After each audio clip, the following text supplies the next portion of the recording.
My fellow Americans, prepare for embarrassment. The rest of the world, please accept our apology in advance. Donald Trump just stunned the world with a totally asinine statement. Then again, it's not like it's the first time. Welcome to Occupy Democrats. I'm David Reddish. This week, the week of June 27th, may go down in history as one of President Taco, or Don Chipotle if you prefer. This week may go down in history as one of the worst weeks of his presidency. Besides the public overwhelmingly turning against him, his budget bill continues to hit roadblocks in Congress as the July 4th deadline looms, Fed Chair Jerome Powell refuses to cut interest rates, citing Trump's tariff war, and Trump managed to get the U.S. involved in a military conflict between Iran and Israel. Though, of course, that's not going well either. Asked about why a ceasefire he brokered immediately failed, Trump had this to say. They did it too. Israel, as soon as we made the deal, they came out and they dropped a load of bombs, the likes of which I've never seen before. The biggest load that we've seen. I'm not happy with Israel. You know, when I say, okay, now you have 12 hours, you don't go out in the first hour and just drop everything you have on them. So I'm not happy with them. I'm not happy with Iran either. But I'm really unhappy if Israel's going out this morning because of one rocket that didn't land, that was shot, perhaps by mistake, that didn't land. I'm not happy about that. You know what? We basically have two countries that have been fighting so long and so hard that they don't know what the f*** they're doing. Do you understand that? You think the job is getting to him? For more proof, stay tuned. Of course, that little incident happened before U.S. intel revealed that the airstrikes on the Iranian nuclear facility at Fordo really didn't do very much beyond cost taxpayers millions and further escalate the regional tensions. The nuclear program is still intact. Hot on the heels of his embarrassment, Trump headed to a NATO summit today at The Hague. When reporters pressed him on the Iran conflict, Don Chipotle continued to chase windmills, claiming that the whole thing went off beautifully. But had we not succeeded with that hit ended the war. That hit ended the war.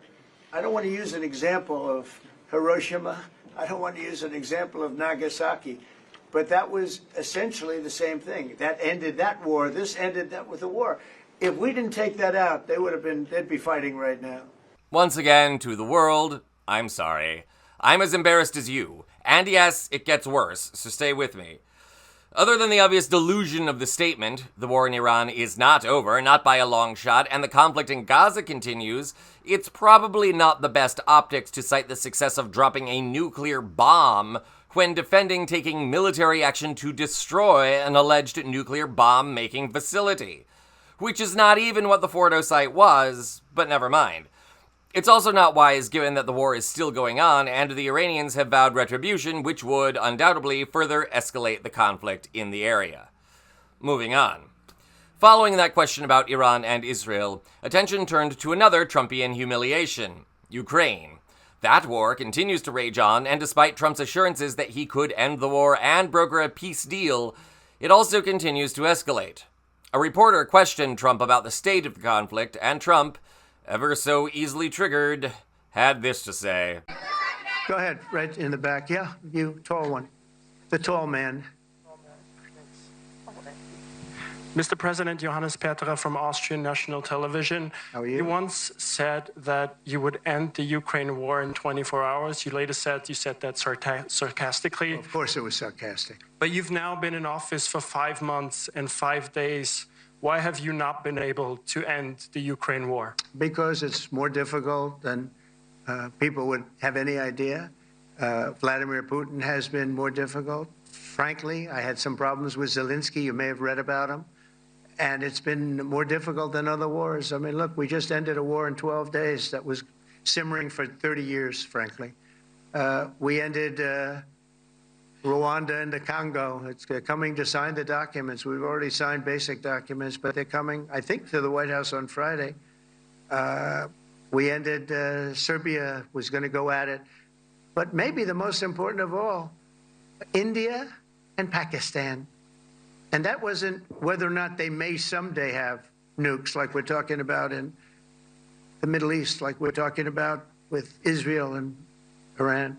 So, in other words, we're still at square one when it comes to Ukraine. which shouldn't be any big surprise given how Trump has made a career out of failure.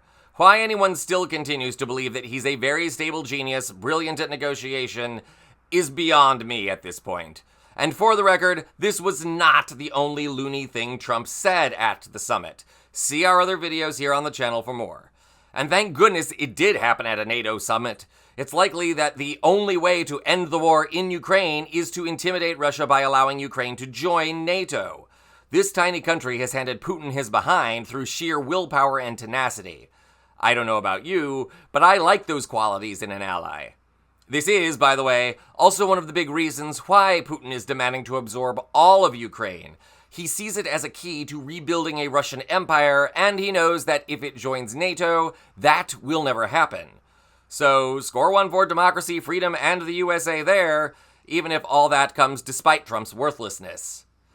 We will keep you updated on all the news coming out of the NATO summit, the wars in Ukraine, Gaza, and Iran, and every other major story as they develop. For now, strap in. This is a historic week, and it's only Wednesday. This is Occupy Democrats.